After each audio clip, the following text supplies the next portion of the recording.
সার সংকটে দিশেহারা মেহেরপুরে কৃষকরা। সরকারি মূল্যে সার পেতে ডিলারদের কাছে ধর্ণা দিচ্ছেন অনেকে, অথচ সেই সারই ডিলার এবং খুচরা ব্যবসায়ীদের যোগসাজশে পাচার হচ্ছে বিভিন্ন স্থানে।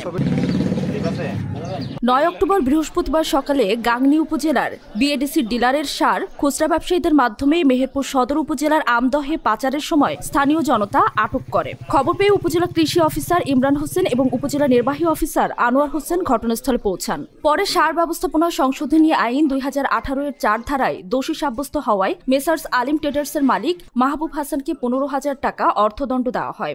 উদ্ধার হওয়া ১২ বস্তা টিএসপি সার তাৎক্ষণিকভাবে স্থানীয় কৃষকদের মাঝে সরকারি মূল্যে বিক্রি করা হয়। এক্সট্রিম মশার কয়েল প্ল্যান্ট ফাইবার দিয়ে তৈরি, ডেঙ্গু, চিকুনগুনিয়া বাহি সহ যে কোনো মশার বিরুদ্ধে দেয় এক্সট্রিম সুরক্ষা। এ ঘটনায় স্থানীয়রা ক্ষোভ প্রকাশ করে বলেন, এলাকার জন্য বরাদ্দকৃত সার অন্য স্থানে পাচার হওয়ায় চাষাবাদে ভোগান্তি বাড়ছে। আমাদের এলাকার মানুষের ফসফেটের খুব সংকট, কেউ ফসফেট পাচ্ছে না।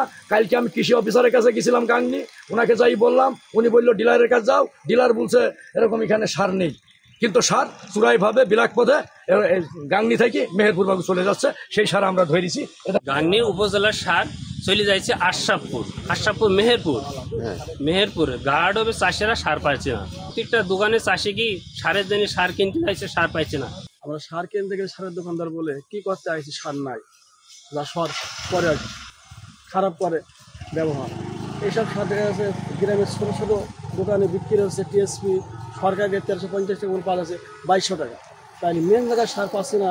ওরা কি করছে, রাতারাতি সারগুলা ছোট ছোট দোকানে বেহিরামে বেচছে, সাধারণ মানুষ গেলে বলতে সার নাই। এদিকে সার সিন্ডিকেট ভাঙার জন্য সর্বাত্মক চেষ্টা চলছে বলে জানান উপজেলা কৃষি অফিসার। সিন্ডিকেট ভাঙার জন্য তো আমরা চেষ্টা করতে যাচ্ছি, সুষ্ঠুভাবে যেন কৃষক যে বরাদ্দ আছে সেগুলো পায়। আমরা এগুলো মনিটরিং করতেছি। এখন মনিটরিংয়ের ভিতরে তো সবসময় অপরাধীরা তো কিছু অপরাধ করতে, সেই অপরাধীদেরকে আমাদের যথাসম্ভব নিয়ন্ত্রণের চেষ্টা করি।